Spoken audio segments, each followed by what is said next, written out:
Now at Ticketmaster. Holy cow, they'd never believe it if my friends could see me now. That is Shirley MacLaine in the 1969 film Sweet Charity, one of the films that turned her into one of America's most enduring stars, known for her outspoken opinions and razor-sharp wit. Come in, I'll put on a pot of bourbon.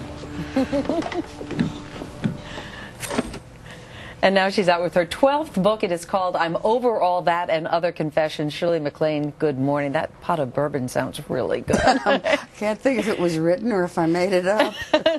Well, at this point in your life, you're in your 70s now. You write this book, I'm Over All That. A lot of things that you are done with. What's the best that you have finally been able to shed? And you said, I'm so glad I'm over that now. I think senses of competition, trying to totally get over vanity, haven't gotten there. Whole idea of mixing men and work, hard to do. Mixing men and work. You know, having relationships that are really important and also having to be on the set at 6 in the morning. I think I'm over caring about whether things work or not. What I'm mostly now involved with is a sense of expressive creativity and let the chips fall where they may. Yeah. Yeah, you say that, you don't say that you've gotten over sex, you say sex has gotten over you. Well, after a while you realize the real importance of the relationships. It's not about that. It's a big component, but I think the sexual tension sometimes interferes with honesty in the relationship, and when I realized that, my relationships with men shifted. It's not over me or anything, but I'm not as interested in it now as I was because I've got it in its, I hope, proper perspective. Yeah. You still obviously, you haven't gotten over your interest in past lives. It is something obviously you care deeply about. Yeah. And in the book you talk to our producer about the same thing, that a lot of what you believe in is no different than the Dalai Lama's beliefs. Sure. That you've gotten criticized in the past and poked fun at. Why? Why do you think that is? I told him I think I'm wearing the wrong wardrobe. If I just, draped myself in something and looked like a wandering pauper, it'd probably be more believable. I remember a man in San Francisco interviewing me years and years ago when I first came out with Out on a Limb. He said, I can't believe that about you because you wear sequins.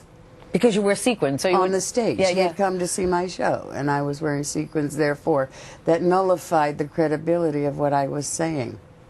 But Meredith, come on, maybe 2/3 of the world believes this, but not the Western left-brained, mechanistic, show it to me, I can thump on it, I'll believe it. Yeah. Not here.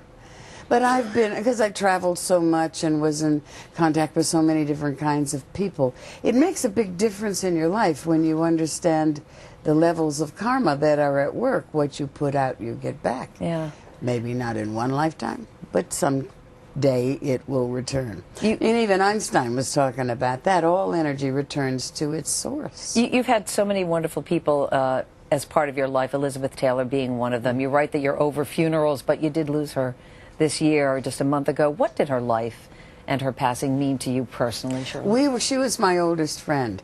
We met each other. I was 20, she was 22. And we hung out together, and I introduced her to Todd. Like Todd, yeah. Because we were doing Around the World in 80 Days. So I watched the negotiations for dinner that Mike would make with Elizabeth. All right, we'll have dinner and here's one diamond. No, it's going to cost 2 diamonds. And they were a wonderful, funny couple. Understood they were outrageous. She had a wonderful sense of humor. And, of course, he was the master of Barnum. Yeah, yeah. The two of you had to deal with fame, obviously. It came to both of you. You write in your book, though, that you're a little surprised by how much people nowadays obsess over fame. You say it's a drug of annihilation. Yeah, it is. I think it is. Why? What do you mean? Well, because just to want to be famous, what do you do when everyone is really staring at you, literally, looking at you, interested in you, and you don't feel up to par with your what you give back. Is that what happened to you, Shirley? As a younger lady, as a young woman, did you want to be famous, or did you just, you did not? No.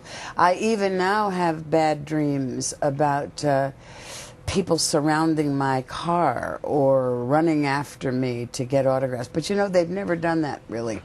I've never been one that is a kind of a chick of running away from it. I don't know why. Probably because I'm so open about everything, there's nothing to find out, you know. Well, that's for sure, yeah. It's already there. But this thing about wanting to be famous just for the sake of it can be very dangerous. Are there women that you look at in the field now in your profession, young women coming up the ranks that you admire, particularly actresses? Anne Hathaway I admire. I admire her work, her beauty. But I need a list to look at because I can't remember them all. Well, she's a good one, that's for sure. Yeah. And before I let you go, you have a lot of Jacks in your life that have meant something to you. Jack Nicholson, Jack Lemmon, and Jack Black. You just were in a movie with him, and you adore him. Adore him. Just worked with him. It's not out yet. It's called Bernie, and he is so talented. He can sing, he can dance, he can do drama, and he can do comedy. Sounds a little like Shirley MacLaine, I'll say that. No, he's a wonderful person, too. Thank you so much for joining us. Thanks, Meredith. The book is I'm Over All That and Other Confessions, Shirley MacLaine. Up next, on a different note, 4 delicious ways to prepare